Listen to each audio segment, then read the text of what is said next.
Hello and welcome to my stop of Papercrafters Unite Against Racism. I'm Charlotte and this is The Joyful Soul Creates. If you're new here, welcome, and if you've been on my channel before, then welcome back. Today I'm going to be looking at combining alcohol markers. I have two different types of alcohol markers here. I have Spectrum Noir Illustrator markers, which are the main kind of markers I use, and I also have Yosoo alcohol markers, which are pretty inexpensive alcohol markers, which were the first ever alcohol markers I got just off of Amazon. The Illustrator markers and the Yosoo markers both have a bullet tip. The Illustrators have a brush tip and the Yosoo markers have a chisel tip, all of which have their uses. The Illustrator markers that I have are the older variety. They recently re-released them and the blender pen I have is of the newer variety. You can tell because it has darker writing on it, and the newer versions have upgraded nibs which are much better than the older nibs. The older nibs had a tendency to fray, and you will see when I'm doing my colouring a bit later that I do struggle with some of my pens because those nibs have frayed. One thing that's very important when combining alcohol marker brands is to have swatch sheets. This is quite useful even if you're not combining marker brands, but especially when you're combining them because you want to be able to compare your colours easily. There are a variety of swatch sheets available, or you can even just swatch your own out on a spare piece of cardstock, which is what I did for my Yosoo markers. The main thing is to be able to see exactly what the colours look like. So moving on to the card, here again is the Digi I'm going to be using, which is from 3 Room Studio and is their freebie Digi, and I'll have a link to that in the description box below for you. When I printed my image directly onto my card base, I also printed another copy exactly the same size onto some scrap paper, and I cut that out and turned it into a mask with some Tombow Mono multi-liquid glue. So that's just a way you can mask your digis, by making sure to print the scrap paper, just regular printer paper, exactly the same size. With my mask in place, I'm going to quickly work on my background, for which I'm using Distress Oxides. I'm using 3 shades of blue, and I did use another piece of scrap printer paper just to mask off the top portion of my card, so I'm not going to go over onto the back of the card. The Distress Oxides I'm using are Stormy Sky, which I start with at the bottom of the card. I'm doing about a third per colour because I'm using 3 colours. Next I used Mermaid Lagoon and blended those two back and forth a bit to get a nice smooth blend. And thirdly I'm going to be using Tumbled Glass, which is a nice pale blue. And again, I will go back and forth between the Tumbled Glass and the Mermaid Lagoon until I get a nice smooth blend. I only have 2 handles for my blending tools, so I do have to swap the sponges if I'm using more than one colour, because I have separate sponges for each ink pad, so if you have multiple handles that can be useful. I decided I wanted to add some extra interest to the background, so I'm using the On the Plus Side stencil by Altenew. Because I'm using a European size card base, this stencil doesn't actually go across the entire card base, and there's a slight border around the edge where the stencil's not quite wide enough, so I made sure to shift my paper that's covering the back of my card down slightly to give what's hopefully a more or less even border on the top edge as well. And then I just blended across the entire stencil with the Tumbled Glass, which gives a kind of tone-on-tone pattern to the background. Now I'm going to very carefully remove my mask. I usually do this with my reverse tweezers, just using them to ease underneath that glue and lift it up. I remembered I have this kind of little spatula-y end to my tool. I think this is called a tool-in-one, and I thought I'd have a go at using that and see how that works. It does work, but it left some scuff marks on my card base, which came off easily enough with a white eraser, which you will see in just a moment, but I think in future I will just stick to using my tweezers because they work well enough. And I do prefer to take my masks off whole rather than ripping them where possible, but actually I probably won't be able to reuse this one because I didn't make a note of exactly what size I printed this stamp at, so it will be a bit tricky to make sure I print it the exact same size next time.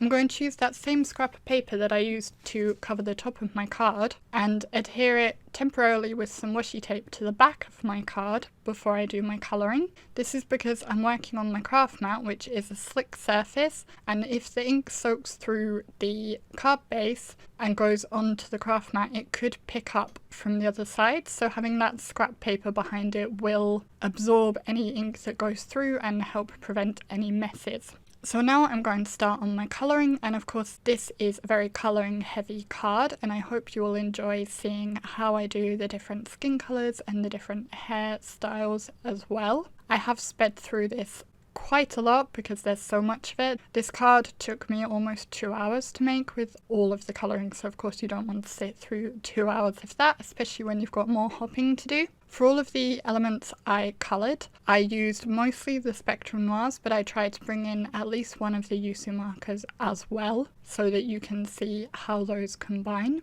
And again, as long as you have a swatch chart and you know exactly what your colours look like when laid down, it's pretty easy to combine them together and get them to blend. When colouring skin, I like to start by laying down my lightest colour all over, and then I often will use a kind of purpley shade to lay in my initial shadows, and then move from darkest to lightest. I did try with these images to add in some definition, like their noses and their collarbones, for example, which I don't often do because I'm not that confident doing it, but I thought I would give it a go this time, and I think it worked out okay. Let me know what you think of that in the comments, and if you think I should do it again in the future. One thing to consider with all your colouring is where your light source is. I generally colour as though my light is coming from the top right hand side, but however you're doing it, you want to make sure that you remember to lay your shadows in also where anything overlaps. And I also like to use one of my darker midtones to put a shadow on the lighter side, for example on their arms, to help show that roundness so it doesn't look as flat. Once I was finished colouring this First Lady's skin, I did go in and do her lips as well, and then her eyes, and then I'm going to move on to colouring the lady on the left. I'm going with a much lighter skin tone for this, and I'm just showing you the FS9 and the FS8 in the Illustrator markers. I find are pretty much interchangeable, so you will see me switching between the two of them here. A lot of my Spectrum Noir Illustrator markers are actually quite dry. I need to look into maybe getting the refills, or actually I've been trying to decide whether I should just completely replace them with the newer versions to get the better tips. I think that's probably what I will end up doing. So here again, I laid down my lightest colour all over, and actually at the end I end up not using this as my lightest colour. I end up going over it with the colour that I had planned to be my second lightest. But still, it helps to have that light colour in just to help everything blend when you start. And again, I'm going to work from darkest to lightest until I get her completely coloured in. I wasn't entirely happy with the blend on her collarbone, so I do go back over that a little bit to try and blend it out a bit more. And then again, as I did with the First Lady, I coloured her lips and her eyes, and then we will move on to the third skin colour. So I've done a dark skin tone, a light skin tone, and I'm kind of going for something a bit in between for this one. It actually ended up a bit lighter than I'd anticipated, but that's fine. I was just experimenting with different colour combinations, and this kind of image is great for that. You can experiment with different ideas. I did use a more intense purple on this one, and you can see it got covered up easily. My camera did turn itself off and I missed a little bit in the middle there, but it's the same concept as the previous ones, just laying down the lightest colour, adding your shadows with the purple, and then working from darkest to lightest. And I gave her kind of greeny coloured eyes and did her lips the same way as the other two, and that's all the skin done. So we are now going to move on to colouring the hair. I'm not very consistent with how many colours I choose to use for hair and skin. It's just however many I think will work for the look I'm trying to go to. And I wanted a kind of reddish brown for that short hair. For this long curly hair, I used a variety of dark browns, and to make it look curly, I'm colouring it in quite a different manner from how I did with the first one. I'm using kind of C shapes. and I'm actually using my darkest colour in a sense all over the hair. I'm just using it more tightly in the shadow areas and spacing it out in the lighter areas. And then for the lighter colours it's basically the opposite, so the lightest colour is more tightly in the highlight areas and more spaced out in the shadow areas. And the third hair will be coloured much the same way as the first one, so I'll just quickly take this opportunity to talk about the hop a bit more. As I said, this is the Papercrafters Against Racism hop, and most of you have probably already hopped along and know about the hop. Those of you that haven't, there is more information in the description box below, and there are some great resources listed there provided by Justine Hovey, who has organised this hop. There are a number of black people and people of colour taking part in this hop, as well as allies like myself. It's all about unity, support and friendship, and standing with our crafty sisters and brothers of colour, not just in the art industry, but showing our support in the fight for equality all over the world, which is of course very important. And I do hope you will check out those links I mentioned and also hop along and support all the other crafters on this hop. And a huge thank you to Justine as well for organising this. Back to the card. Once I had finished colouring the last lady's hair, I coloured in their t-shirts, and I decided just to keep it simple and do these white, which means all I need to do is lay in my shadow areas. I do show 3 shades of grey, 2 Illustrator ones and a Yosoo one, but I discovered that that Yosoo marker was completely dried up, so I just skipped that. And I'm just laying the grey into the shadow areas,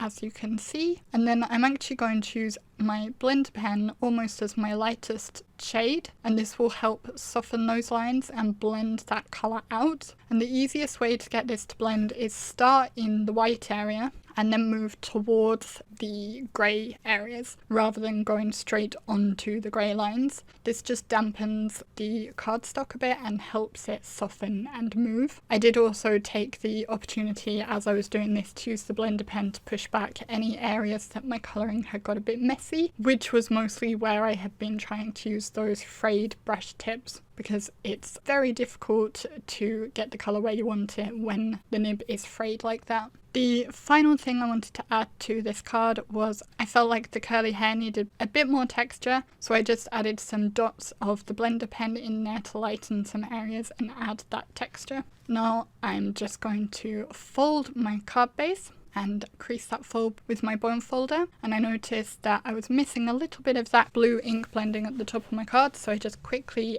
without even inking up my foam again, quickly went back over that and filled that white space in, and here you can see the completed card. I really hope you enjoyed this video and that perhaps it taught you something about using Digi stamps. I also hope you learned a bit about combining your alcohol markers. If you liked this video, please do press the like button and leave a comment to let me know what you thought of it. All the products used and the information on the next stop of the hop is in the description box below. If you're not already a subscriber, you can press the subscribe button showing on screen now. And there's also another video there if you'd like to watch more from me, but make sure to hop along the rest of the hop before doing that. Thank you very much for watching, and I will see you again in the next video. Bye!